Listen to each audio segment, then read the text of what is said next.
इंसान हालात के सामने मजबूर हो जाता है,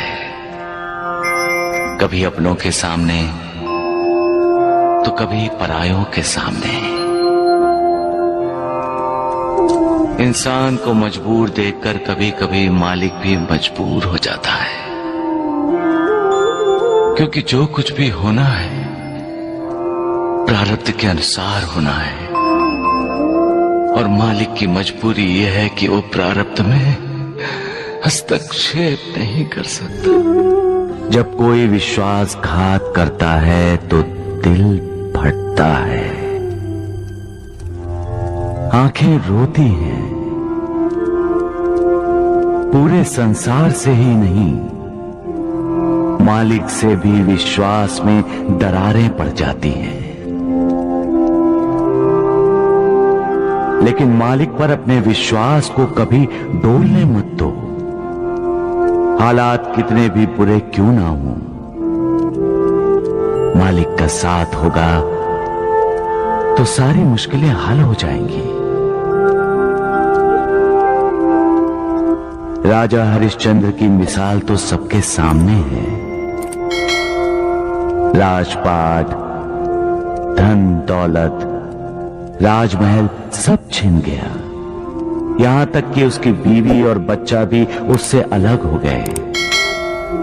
फिर भी राजा हरिश्चंद्र का विश्वास नहीं डगमगाया, कभी सच्चाई का साथ नहीं छोड़ा। सच क्या है? सच कौन है? सच ईश्वर है, सच भगवान है, सच मालिक है। बस एक वो ही सच है, बाकी सब मिथ्या है, झूठ है। हर चीज का अंत है,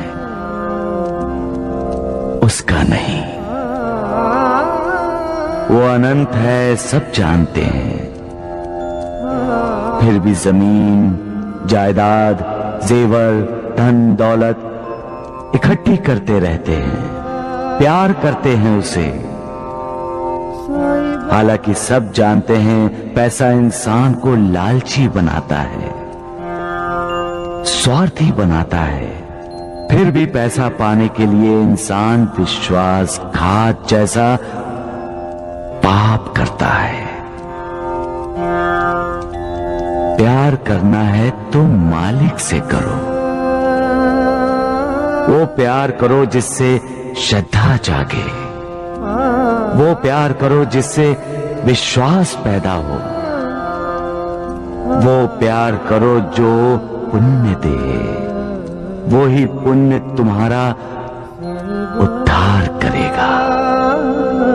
कमजोर इंसान हालात के सामने सिर झुकाते हैं, लेकिन कुछ इंसान ऐसे भी होते हैं जो हालात पर सवार हो जाते हैं। बाजी, हालात के सामने मजबूर होकर बच्चों को अपने से अलग करके उन्हें त्याग देना, ये फैसला गलत था। माता पिता को अपने बच्चों को हालात से लड़ने की शिक्षा देनी चाहिए, हालात के सामने मजबूर होने की नहीं। हालात के सामने मजबूर हो जाना ही पलायन है। ये सोच ही इंसान में निराशा को जगाती है। आपके बेटे और बहू ने बच्चों को त्याग देने का फैसला लेकर अपने बच्चों को कौन से संस्कार दिए माँ जी? माँ जी, हर इंसान की जिंदगी में बुरे दिन आते हैं। जिंदगी बसंत बहार नहीं है। यहां रोशनी है तो साथ में अंधेरा भी, यहां उदय भी है और यहां अस्त भी। यहां दुख भी होते हैं और सुख भी। यहां कुदरती सूखा पड़ता है तो सूखी भावनाओं का भी पड़ता है अकाल। माँ जी, अकाल पड़ना एक कुदरती व्यवस्था है जो इन सब का सामना करता है, मालिक उसका साथ देता है। जो हालात को मात देने की कोशिश करता है, मालिक की कृपा उसी को ही मिलती है। उसको नहीं माँ जी जो हालात से भागता है। हालात के लिए मालिक को दोष देता है, मालिक की कृपा उसको नहीं मिलती है माँ जी। जो इंसान अपने आप को नहीं ढूंढता वो दूसरों को कैसे ढूंढ पाएगा? जो अपने आप को नहीं ढूंढ सकता यानी अपने आप को जानना, अपने अंदर की आत्मा का दर्शन करना, अपने अंदर ज्ञान का जो प्रकाश है उससे अपना जीवन प्रकाशित करना। जब अपना जीवन प्रकाशित हो जाए तब दूसरों की खोज आसानी से की जा सकती है। कोई मिसाल दे सकते हो तुम? एक तपस्वी साधु का शिष्य था। कई वर्ष कोशिश करने के बाद भी वो ध्यान नहीं लगा सका। आखिर वो अपने गुरुदेव यानी उस तपस्वी साधु के पास गया। बोला, इतने वर्षों से मैं ध्यान लगाने की कोशिश कर रहा हूं लेकिन ध्यान लग ही नहीं रहा। तो फिर तपस्वी साधु ने क्या कहा? साधु ने कहा, तुम इस देश के राजा के पास जाओ, ध्यान कैसे लगाया जाता है वो तुम्हें शिक्षा देंगे। एक राजा? हाँ गुरुदेव। वो राजा के पास गया और जाकर उसने देखा कि राजा तो मदिरा और मदिराक्ष में डूबा हुआ है। हाँ गुरुदेव, ऐसा ही हुआ। नर्तकी का नृत्य देखने वाले राजा को देखकर शिष्य लौटने लगा। तो राजा ने उसे रोका और जब उसे ये पता चला कि शिष्य को साधु ने भेजा है तो उसने शिष्य को कहा कि अब आए हो तो हमें आतिथ्य सत्कार का अवसर दो, यही? बिल्कुल ऐसा ही हुआ गुरुदेव।